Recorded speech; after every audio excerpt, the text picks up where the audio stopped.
قرآن پاک ایک مکمل دستور حیات ہے جس کی تعلیمات مکمل طور پر فطرت انسانی اور عقل سلیم کے عین مطابق ہے۔ قرآن کریم حق و باطل کی کسوٹی ہے۔ قرآن کریم کی تعلیمات سے عرب قوم ایسی طاقتور ہو گئی کہ اس کے آگے قیصر و کسریٰ، روم و فارس سب سرنگو ہو گئے، اور کیوں نہ ہوتے۔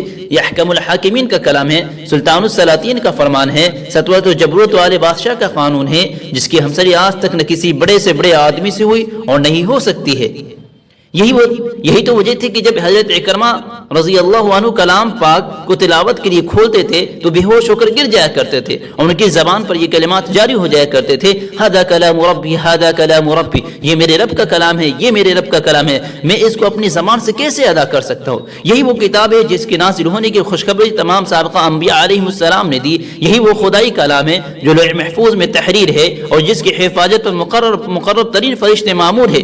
یہی تو وہ آسمانی دستور حیات ہے جو کبھی مٹایا نہیں جا سکتا۔ یہی وہ قرآن ہے جس کے وزن کو اٹھانے سے زمین و آسمان اور پہاڑ کی چٹانوں نے انکار کیا۔ یہی وہ قرآن ہے جس کو سن کر طفیل دوسی اور جبیر بن مطعم جیسے سنگدل ایمان لانے پر مجبور ہو گئے۔ یہی وہ قرآن ہے اگر جنات نے سنا تو آپ کے گرویدہ ہو گئے، حضرت عمر رضی اللہ عنہ نے سنا تو لرز گئے۔ یہی وہ قرآن ہے جس کی حفاظت کا وعدہ خود اللہ تعالیٰ نے کیا ہے، فرمایا اِنَّا نَحْنُ نَزَّلْنَا الذِّكْرَ وَإِنَّا لَهُ لَحَافِظُونَ۔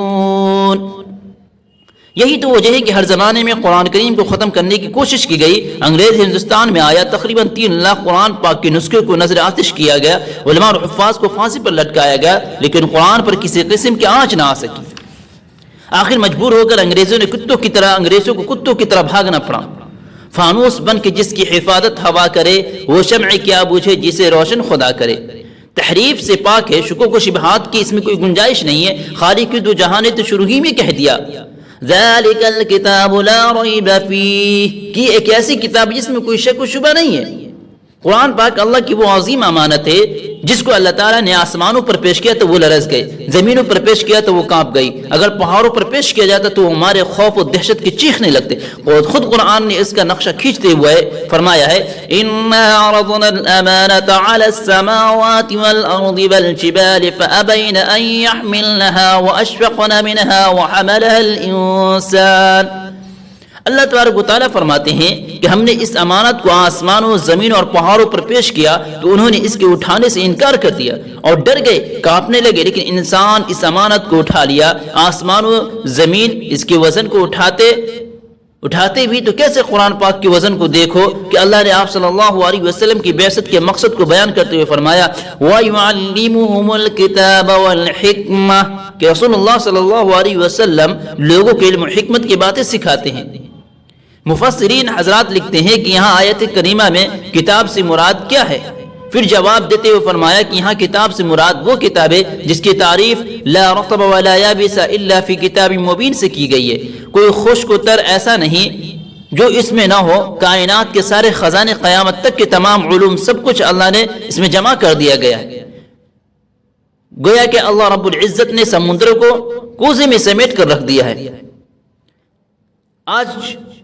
آج کا کم فہم انسان نہ جانے کہاں کہاں علوم تلاش کرتا پھرتا ہے، کبھی اسکولوں اور کالجوں کے چکر کاٹتا پھرتا ہے، کبھی کمپیوٹر اور انٹرنیٹ کے ذریعے سے علوم سیکھنا چاہتا ہے، کبھی سائنس کو اپنا نشان راہ بنا کر منزل مقصود کا پتہ معلوم کرتا ہے، کبھی ناولوں اور افسانوں میں غوطہ زنی کر کے علم حاصل کرنا چاہتا ہے، جبکہ قرآن عظیم نے 1400 سال قبل علوم کے سمندر کو کوزے میں بند کر کے پیش کر دیا تھا۔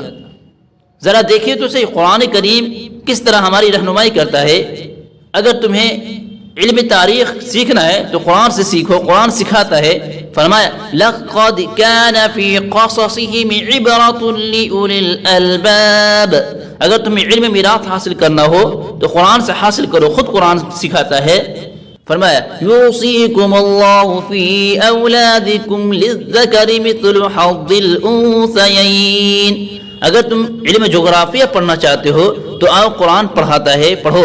وَأَرْسَلْنَا الرِّيَاحَ لَوَاقِحَ فَأَنزَلْنَا مِنَ السَّمَاءِ مَاءً فَأَسْقَيْنَاكُمُوهُ، اگر تم شوقین ہو علم حیوانات کے تو قرآن اس کی بھی رہنمائی کرتا ہے۔